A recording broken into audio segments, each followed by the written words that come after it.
Welcome to Cool Talk and to the history of ancient China. Today, home to 1.4 billion people, a huge landmass for centuries isolated from the rest of the world. Let's get started. Now, China was not the landmass that we know today. It was built up of many different provinces. Fossils have been found in China dating back to prehistoric times. Most notable, the Peking man found in Hunan.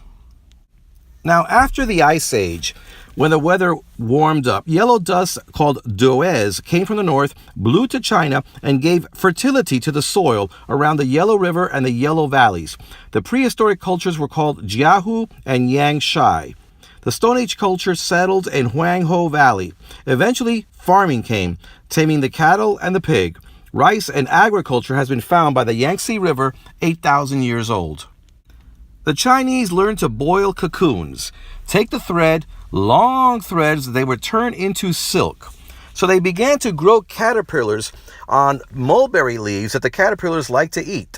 They would hang these overhead, turn these threads into silk, and then came the silk trade on the Silk Road, bringing them into contact with other nations. Chinese writing were pictures and symbols. The Chinese would practice astrology, seeing animals and symbols in the sky. Most predominant is the dragon. Now, the dragon is not the fire-breathing monster that we think of today. No, for the Chinese, the dragon was a benevolent creature.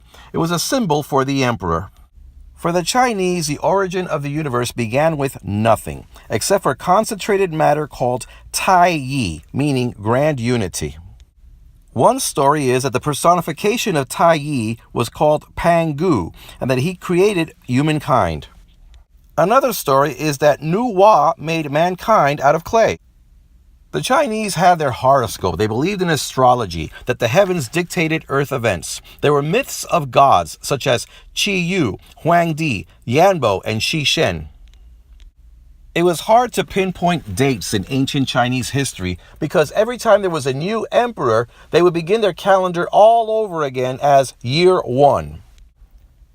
Now, the Chinese invented the compass, except that it pointed south, a great invention for seafaring. They also had many ruins with great walls, trying to keep the invaders out and to keep the Chinese in. Chinese were very isolated and distrustful of foreigners. The most enduring institution in all of world history is the Chinese family. Very, very tight. It works like this. The man was the head of the household. The wife obeys the man. The sons obey the father and mother. The younger sons obey the older brothers and their parents. The daughters would obey the brothers and the parents. And when a son got married, the daughter-in-law obeyed everybody. And the family obeyed the state. The family was so tight that if you committed a crime, your whole family got punished. And these punishments were tattoos on the face, removal of your nose, castration, cut off your feet, and death. The Chinese showed reverence to the old. If you were over 50, you were allowed to wear silk. You were also allowed to eat meat, even though there was no festival going on. And when you died, well, the family would pray to you. You know how some people today feel that fetuses and embryos are not fully formed human beings? Well, for the ancient Chinese, newborn babies were not fully formed human beings. And if a baby was born and was not desired because they couldn't afford it, or perhaps the baby was deformed, the babies were left out to die. This organization of family and state was so tight that even though Egypt had a dynasty every century or so, China, in its first 1,500 years, only had 3. The Chinese had a form of feudalism 1,000 years before the Europeans did. You probably heard of the biblical Noah and the Sumerian Gilgamesh. Well, China had its flood story too, but they boast of Baron Yu. Now, Baron Yu was a tamer of floods. He didn't build an ark. He built dams, dikes, drainage systems, and dredges. He also worked with the kingdom to divide the realm into 9 provinces in a grid system. In the center grid was 100,000 square miles, which belonged to the king. The outer grid was for prisoners. Now, by merit, not by blood, Baron Yu became the emperor. He became the king. He didn't want the position, and eventually the position was forced down upon his son. And so the first dynasty in China was born, the Qing Dynasty, which lasted 400 years until the Shang Dynasty came in. China was very remote, inaccessible. They liked their own isolation, but it kept them from exchanging ideas with other cultures. Now, Chinese families and the state was very tight. Administrative positions were acquired by merit, not just given away. During the Shang Dynasty, there were 31 kings. It was a golden age. Advances in writing, music, astronomy, and the silk trade. Palaces, royal tombs, bronze vessels. The last of the Shang kings was Di Xing, a man so cruel and so corrupt, he taxed the people heavily to fund his lavish lifestyle. He enjoyed watching people get punished. So did his wife. He would have people tortured. One of the tortures was to embrace a cylinder filled with hot coals. People would burn to death. Di Xing held orgies, had pools full of water and wine. He would float, and food like roast meat was held above him so he could just reach up and grab it. His uncle tried to reason with him, and for this, his heart was ripped out of his chest. Finally, a Chinese noble named Jiang Ziya overthrew Di Xing. Di Xing set his palace on fire and committed suicide. And a new dynasty came in, the Zhaos. Now, the first emperor of the Zhao dynasty, Emperor Wu, was given a gift from the north, a dog. But an official told him never accept a gift from a foreigner. This is an example of the intolerance. But the Zhao dynasty fell to the barbarians. The nobles fought among themselves. There was much instability and famine. But there were advances in the arts among the Shang and the Zhao. Bronze vessels. There were also advances such as the chariot and the plow. The Chinese discovered that if you plant your crops in rows, they grow better, and also there's less wind damage. Rather than toss crop seeds into the air, it was better to poke the ground with tubes and then have the seeds go deep into the earth. The Chinese were able to drill deep into the ground, up to 1 kilometer, to get the natural gases within and use it for heating and also to help water evaporate seawater so they could extract the salt. The ship rudder allowed you to sail in shallow waters, great for advancing nautical skills. Before the invention of toilet paper, people would wipe themselves with corn cobs and grass and leaves. When they put the horse to the plow, if you use a shoulder harness instead of a neck harness, it was less painful for the horse and you increased food productivity. Yin-yang originally meant shade/sunshine, but later it represented all opposites, hot, cold, wet, dry, in, out. When it came to male-female, the thought that men and women were completely different brought misogynistic notions, and when the emperors failed, they would often blame their wives or concubines. When a couple got married, the groom would give the bride a gift, typically a wild goose, and then the bride would dance for the groom in these slippers made of kudzu, which means vine. Philosopher Lao Tzu described Taoism. Tao means the way, the path. But perhaps Bruce Lee could say it best when he compared Taoism to being like water. Empty your mind, be formless, shapeless like water. If you put water into a cup, it becomes the cup. If you put water into a bottle, it becomes the bottle. You put it in a teapot, it becomes the teapot. Water can flow or it can crash. Be water, my friend. Philosopher Confucius influenced Chinese more than any other person in China. Confucius believed in order, in a way of doing things, rituals. He also believed one should be subordinate to the emperor, to the king, to the upper classes. And despite peasant uprisings and upheavals, for the most part, the Chinese people were subservient. Confucius spoke of how to dress, how to sleep, never on your back, how to bow, how to posture, how to greet an equal. Confucius believed in seeking happiness in the world, but he also embraced the old ways, old traditions. Now, these series of rituals, of disciplined acts, from the most important ones to the most trivial, actually held back Chinese progress, in spite of all the Chinese advances in sticking to the same behavior, the same thought patterns, the same social structure. There's little room for innovations.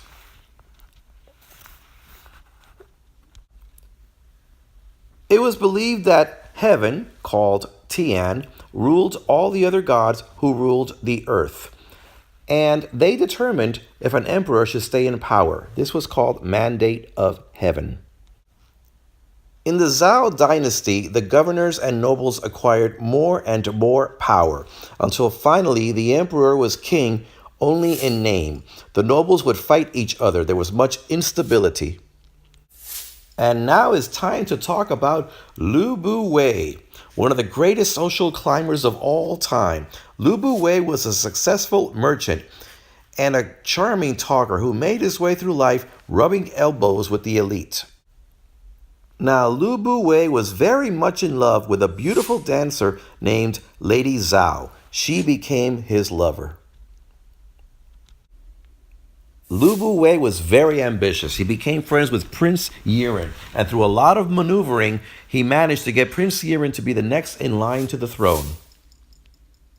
You see, if Prince Yiren became king, there's no telling to what heights Liu Wei could climb. So he was ready to give Prince Yiren whatever he wanted. But unfortunately, what Prince Yiren wanted was Lady Zhao. So Liu Wei swallowed hard, gave his lover to Prince Yiren. Lady Zhao and the prince got married and had a baby. Even though some people really believe that the baby was really Liu Wei's. We'll never know. When Prince Yiren becomes king, he names Liu Wei as his prime minister and gave him a plot of land that covered 100,000 households in Luoyang. Liu Wei looked over military campaigns as well. He was rich. He was living the dream. But after 3 short years, the king dies, and the son, Yin Zheng, becomes king. Now he's only 13, and he names Liu Wei as regent to the king, and his mother, Lady Zhao, would become queen dowager. So now Liu Wei, for all practical purposes, is running the whole kingdom. He invites scholars from all over. He runs the government and he runs the military. For all purposes, he is the leader. But there was one problem, and it was a big one. Lady Zhao, who was now a widow, and her son, of course, was the king, she wanted to rekindle her relationship with Liu Wei. Now, Liu Wei did not want to lose favor with the young king. But so Lady Zhao begins to have affairs with other men. And, of course, Liu Wei gets worried that he might lose favor with the king, who may be his own son. So what does Liu Wei do? He decides to get Lady Zhao a lover. So he introduces her to Lao Ai. They pretend that Lao Ai is a eunuch, but instead he becomes Lady Zhao's lover, and soon they have 2 sons, and the king doesn't know anything about it. So Liu Wei is content. Lady Zhao is happy with her lover, and her son the king doesn't know about it. But it turns out that Lao Ai was very reckless, and one day he got drunk and bragged to people at a party that she was his lover. Well, the son, of course, the king, got very enraged, very upset. But to make things worse, it turns out that Lao Ai was very ambitious. Lao Ai forms a rebellion against the king, but he fails and he's decapitated along with 3 generations of his family, and his 2 sons were put in sacks and beaten to death. The king's mother was stripped of all her titles, and all her enemies were killed in case they spread rumors that Liu Wei was a father. Liu Wei panics and commits suicide. That was a sad end for Liu Wei. And now the king, Yin Zheng, goes on a military campaign and unites all the provinces. He takes the name Shi Huangti, which means the first emperor. And all the provinces put together becomes part of the kingdom of Qin, and that's where the name China comes from. He builds 700 palaces across his empire with roads and canals. He does his contribution to the Great Wall of China, and his most famous work was his tomb that took 700,000 workers to build all these replicas of horses and statues that were buried with him. He unified the country politically and militarily. He instituted a unified set of weights and measures throughout the country. He standardized the coin. He made various reforms. He supervised the construction of roads and canals and established a system of unified laws throughout China and standardized the written language. Unfortunately, he hated scholars. He had all the books in China burnt, except for books with math, science, and magic, including the books of Confucius. He was a superstitious egomaniac and a tyrant. However, a lot of the reforms that Shi Huangdi made still exist today. And Shi Huangdi, if he had not unified China, it could be a lot of small little Asian countries spread out among that huge landmass, much like Europe is today. So, his legacy is impressive. Decades later, China is in upheaval, and a charming young man named Liu Pang, with such a magnetic personality that bartenders would give him free drinks because he attracted customers. He was good for business. He marries a rich man's daughter and rises up the military ranks. Then he joins a tough general named Xiang Yu in a rebellion against the Qing province. But the two men end up having a falling out, and they end up fighting each other. Xiang Yu was brutal. In one battle, he killed 200,000 men in one night. In another battle, the bodies piled up so high they dammed a river. But eventually, Liu Pang won, took over the provinces, united China again. And this is how a peasant named Liu Pang became king of everything under heaven. The Han Dynasty was founded. Liu Pang's wife, the queen, Empress Liu, had a son with him. But the son, who was expected to take over eventually, seemed a little weak of character, a little effeminate. But Liu Pang had a son with his mistress, who he loved, Mistress Lady Qi. And the empress was very jealous of her. So when Liu Pang dies, this is all that Empress Liu needed. She had Lady Qi's son poisoned. Then she had Lady Qi's eyes gouged out and her hands and feet cut off, and threw her into a pig pen to spend the rest of her days seeking food among the pigs. When she called her son, the new king, to come and see the human pig, the new king called his mother a monster, fell into drink and despair, and died at the age of 22. So evil Empress Liu was left to rule ruthlessly for 8 years. Now more benevolent kings would follow, and by the year 200 AD, China had more land than the Roman Empire at its peak. Through the centuries, China would survive, divide, and reunite. Barbarians would invade, most notably the Mongols. Genghis Khan, who we will talk about in a separate video.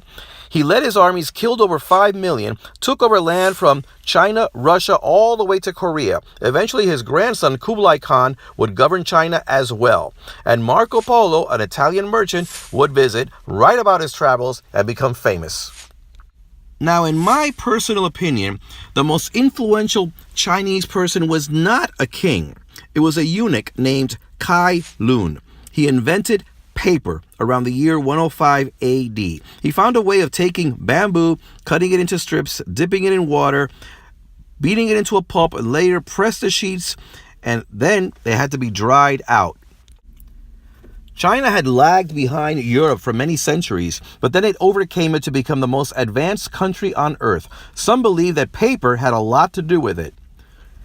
It's hard to underestimate the importance of paper today. We take it for granted, but we can safely say that Kai Lun changed the world.